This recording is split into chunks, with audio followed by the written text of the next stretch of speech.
নখের দ্বারা হতে পারে, এগুলো কি সব ব্যক্তি মানে যে কোনো একটা দ্বারা কিন্তু হতে পারে, মানে সবগুলো হয়ে যে সমস্যা হবে তা না, 27টা যে কোনো একটা দ্বারাও হতে পারে। আমার নখের ময়লা, এই ময়লা থেকে ব্যাকটেরিয়া হচ্ছে করোনা ভাইরাস। যেমন আমরা জানতাম যে একজনকে ছুলে আরেকজনের হয়ে যাবে, এরকম একটা কথা ছিল না? কিন্তু বাস্তবে দেখা গেছে যে 5 জনকে ছুলে 3 জনের হয় নাই, কিন্তু 2 জনের হয়ে গেছে। কিন্তু এই জায়গার ক্ষেত্রে 100 জন না, 1 লাখ জনের ছুলে 1 লাখই নষ্ট করে। বিষয়টা তাহলে কত সেন্সিটিভ। আপনি একটা নষ্ট মাদারের সাথে কোনোভাবে এটা হাত লাগাইছেন, চামচটা, এই চামচ আপনি যত বীজ বানাবেন সব নষ্ট হবে। মানে করোনা ভাইরাস ইমিউনিটি পাওয়ার 10 জনের ভালো বলে হয়নি, আর এখানে ইমিউনিটি পাওয়ার সবার এক, মানে এখনো গুলেই তো গেছে, এক প্রসেসেই তো গেছে। দেখেন এখানে কোনো ইমিউনিটি পাওয়ার আলাদা আলাদা সুযোগ নেই। আপনার ইমিউনিটি আমার থেকে ভালো হতে পারে, আমার একটু কমা হতে পারে, কিন্তু এখানে কি ইমিউনিটি আলাদা আলাদা আছে? সবার ইমিউনিটি এক, এটা তো ইমিউন সিস্টেম নাই। মানে কথার কথা বলতেছি জাস্ট। যদি আমরা একই অটোক্লেভে, একই তাপে, একই মাত্রা যদি সব না করতাম, বিষয় হচ্ছে এখন অনেকে আছে যে এই নখের দ্বারা তার ব্যাকটেরিয়া হয়ে যায়। এরপর হচ্ছে যে ওই জায়গায় কথা বলা যাবে না, যেখানে আপনি কাজটি করবেন আপনার কথার দ্বারা ব্যাকটেরিয়া ছড়াতে পারে। এই জন্য মাস্ক ব্যবহার করতে হবে, এবং যে মাস্কটি করবে সে মাস্কটি আবার পরিষ্কার থাকতে হবে। মাথায় ক্যাপ ব্যবহার করতে হবে, কাপড়ের ক্যাপ আছে, একদম গোল চুল দেখে। এটা আগুন কোনো কারণে ছুটে গেলে আগুন যাতে আগুনের জন্য এটা কোনো সেফটি। তাহলে মাথায় অবশ্যই একটা ক্যাপ বানাই নিয়ে ফিতা মতো বেঁধে নিতে হবে, একদম কান সহ রাখতে হবে। এটা যে উলের এক প্রকার অন টাইম পাওয়া যায়, ওটা করলাম, ওটা করলে আবার আগুন ধরে যেতে পারে, ওগুলো আগুন টানতে পারে। এটা কাপড় দিয়ে বানাই নিতে হবে, কথা হচ্ছে এরকম দিয়ে কান দিয়ে ঢেকে এখানে বেঁধে রাখতে হবে একদম। তারপরে হাতে কোনো প্রকার ঘড়ি, আংটি এই কাজের সময় রাখা যাবে না। কথা কি বুঝতে পারছেন? একজন ঘড়ি হাতে দিয়ে নিউক্লিয়েশন করতে পারে, 1000 ব্যাকটেরিয়া ঢুকে যেতে পারে। ঘড়ি, আংটি কোনোভাবে ব্যবহার করা যাবে না। তারপরে হচ্ছে মোবাইল ফোন মুছে নিয়ে যদি কোনো গান বাজনা সব ব্যবহার করা যাবে না।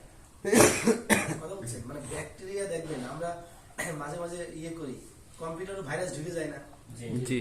তাহলে কম্পিউটার ভাইরাস কোথা থেকে আসবে? মানে যদি আমরা ভাবতে যাই ফোনে ভাইরাস ঢুকে যায় না, আর এই জায়গার ভাইরাস তো সহজেই ঢোকার রাস্তা রয়েছে, একদম ওপেন। তারপরে হচ্ছে এবার এগুলো সবগুলো মানে মোটামুটি তো বুঝতে পারছেন।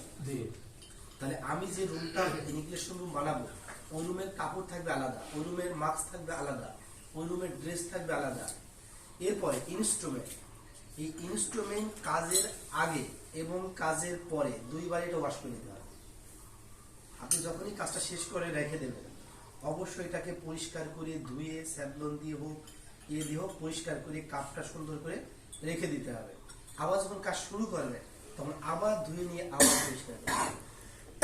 এই জন্য বলা হয় কাজের পূর্বে এবং কাজের পরে 2 বার এটা ওয়াশ করতে হবে। এই কথাগুলো খেয়াল রেখে এই জায়গায় সেই মানুষ ক্ষতিগ্রস্ত হয়, এই জায়গায় সেই মানুষ এই নিয়মগুলো মানতে পারে না, আর সে দোষী খুঁজে পায় না। কারণ দোষটা যে তার নিজের থেকেও অনেকগুলো ব্যাকটেরিয়া ছড়াচ্ছে, সে নিজেরটা তো নিজে দেখতে পারে না। এরপরে আসেন মাদার ক্যান্সার। একটি মাদার দিয়ে 50টি স্পন হচ্ছে। যদি এটা করতে যেটি পড়ে যায় নিচে, সেই ক্ষেত্রে আমার একটু কম হতে পারে, 40টা হতে পারে, 45টা হতে পারে, যার ক্ষেত্রে যা হয়। তাহলে এই মাদারের কোনো এক জায়গায় একটু ফাঙ্গাস ছিল, হয়তো আমি এটা খেয়াল করি নাই। তাহলে এইটা যে 50টা ভিজে গেল, 50টা বীজ নষ্ট হয়ে যাবে না? আমাদের ট্রেনিং এ বোঝাচ্ছিল ব্যাগটা এরকম যে আমরা যে কলা, এই কলা পাকাতে সহায়তা করে যে মানে উপাদান, এর নাম হচ্ছে ইথিলিন। ইথিলিন, তাই না? ইথিলিন হচ্ছে কলা পাকাইতে সহায়তা করে। তো কৃষিবিদ তো আমাদের এখানে আসেনি, উনি তো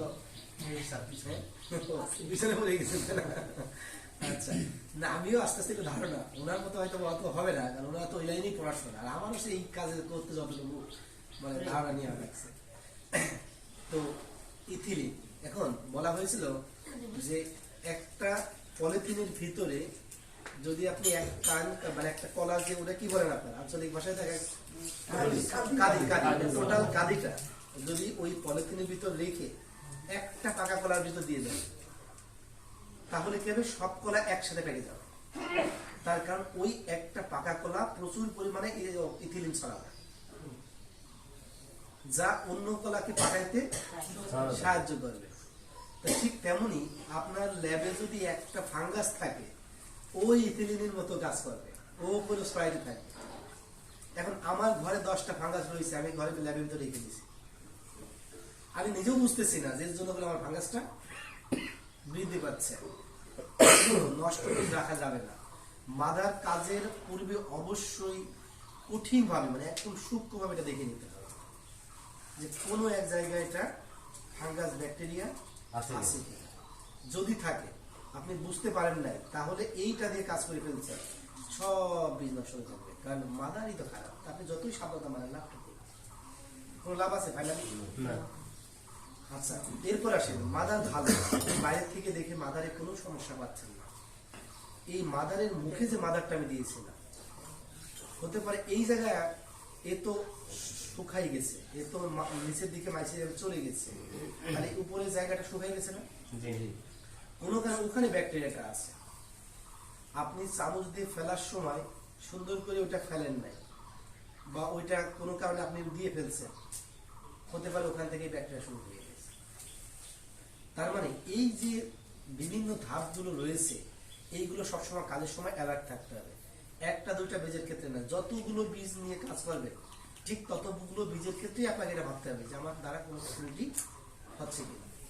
কথা বুঝছেন? এইটা যদি ঠিক রাখেন তাহলে দেখবেন বীজের কন্টামিনেশন হার একেবারেই কমে যাবে। কারণ যারা মাশরুম চাষে বিগত দিনে হারাই গেছে, এই হারানোর গল্প তো আমি বেশি জানি নাকি, আমি তো সেই পুরাতন একজন ব্যক্তি। আমি নিজেও প্রচুর বীজ নষ্ট করতাম। একবার আমি নষ্ট হয়ে সাভারে গেছি ঢাকাতে, যাই বলতেছি স্যার আমার বীজ বানাচ্ছি আর নষ্ট হয়ে যাচ্ছে, মানে 100টা বীজ বানাইলে 10টা ভালো হয় আর 90টাই নষ্ট হয়ে যায়। আমি কি করছি, বিশাল একটা গ্রোথ চেম্বার করছি, এরকম নাম, আর এর অর্ধেক আমি একটা বেড়া দিয়ে মাঝখানে দরজা রাখছি, এটা হলো মানে গ্রোথ চেম্বার। আর এই জায়গায় অর্ধেকে আমি পর্দা দিয়েছি কাপড়ে, এইটা করছি অফিস রুম আর এইটা করছি ইনকিউবেশন রুম। কথা বুঝছেন? এবং পরিষ্কার আছে, লোকও যে ওইভাবে খুব আসতো তা না, কিন্তু তারপরে একটা অফিস রুম করছি, একটা টেবিল বসা, 2-3 চেয়ার দেওয়া। এবার আমি ঢাকাতে যেয়ে সেন্টারে বললাম যে স্যার আমার বীজটা নষ্ট হয়ে যাচ্ছে। একজন কাছে তোমার এটা অটোক্লেভের কারণে হতে পারে, আবার একজনের কাছে গেলাম, সবাইগুলো বিশেষজ্ঞ বলতেছে এটা গমের ভুসির কারণে হতে পারে। এইবার আমি গেলাম মেন যে গবেষক ডক্টর নীরজচন্দ্র সরকার, তো ওনার কাছে গেলাম, স্যার আমার বীজটা নষ্ট হচ্ছে। উনি তখন দেখে যারা প্রকৃত গবেষক তাদের প্রশ্ন ধরনটাও থাকে আলাদা, এমবিবিএস ডাক্তারে দেখবেন ধরনটাও থাকে আলাদা।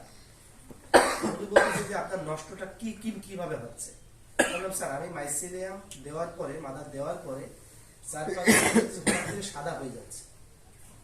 উনি বলে এটা ইনিকুলেশনগত প্রবলেম, আর আপনি যখন ইনিকুলেশন করতেছেন তখন ওখানে একটা ফাঙ্গাস ঢুকে যাচ্ছে। তো এই ফাঙ্গাস ঢুকে যাওয়ার কারণে ওই জায়গা থেকে আপনার বীজ নষ্ট হয়ে যাচ্ছে। আর এর আগে বলছে কি কেউ গমের ভুসি, কেউ অটোক্লেভ, মানে যার কাছে যা মনে হয়েছে। আর উনি বলছে যে ইনিকুলেশনের কারণ। তখন আমি ভাবলাম হতেও পারে, মানে আমার অফিস রুম এখানে লোকজন আসে, আবার এখানে সাথেই সবকিছু করা। আমি কি করলাম, এসেই অফিস রুমটা আগে মানে ক্লোজ করা শুরু করে দিলাম, যেখানে কোনো লোক আসবে না। এইবার স্প্রে করি বেড়া, মানে আগে তো সেই আমার সেই চাটাই বেড়া স্প্রে করলাম, স্যাভলন পানি স্প্রে করি, ফ্লোর মুছি একদম টেবিলের পায়া থেকে শুরু করে ওর উপরে, মানে এক কথায় ওকে মানে পবিত্র করতে যা লাগে, ঠিক আছে, করে নিজের সব বিষয়গুলো আবার খেয়াল করলাম। পরবর্তী দেখি 80টা বীজ ভালো হয়, 20টা নষ্ট। তাহলে এই রোগটাকে বুঝতে পারছেন? ওনার রোগটা ধরছিল কিভাবে, ওনার ধরাটা কত, মানে আমি ওই জায়গা থেকে ওনার মানে মানে প্রতি আমার আরো শ্রদ্ধা বেড়ে গেছে যে ওনার আইডেন্টিফাই কি একটা রোগ ধরাটা কোনো বড় ব্যাপার। কথা বলছেন? তারপরে তো তার চিকিৎসা। দেখুন এই জায়গায় এসে বলি যে হোয়াইট ফাঙ্গাস, আমাদের দেশে বেশিরভাগ মানুষ হোয়াইট ফাঙ্গাসটা হয়ে যায়। হোয়াইট ফাঙ্গাসটা হলো যে প্যাকেটটা আপনি ইনকিউবেশন করছেন, 4-5 দিন পর দেখবেন মাইসেলিয়ামও আগাচ্ছে, আবার হঠাৎ করে সারা প্যাকেট সাদা হয়ে গেছে। ক্যান্সারের মতো। ক্যান্সার কি? অনিয়ন্ত্রিত সেল বেড়ে যাওয়া। সেলগুলো আমাদের শরীরে বাড়বে, সেটা স্বাভাবিক একটা নিয়ম আছে, তো হঠাৎ করে যদি বেড়ে যায় তার নামে ক্যান্সার, তাই না? এটাও এক প্রকারের ক্যান্সার, হঠাৎ করে সাদা হয়ে যায়। 3 দিনের কাজ 1 মাসের কাজ 4 দিনে হয়ে গেছে, তার মানে বীজটা কন্টামিনেশন হয়ে গেল। তাহলে এই জায়গাটা আমাদের সাবধানতাগুলো আমরা এক একজন করে একটু প্রশ্ন করি, যে কোনো একটা বলবেন, যে প্রশ্নটা বলবে, যে প্রশ্নটা মানে উত্তরটা দিবেন সেইটা আরেকজন দিবেন, আরেকজন আরেকটা বলবেন।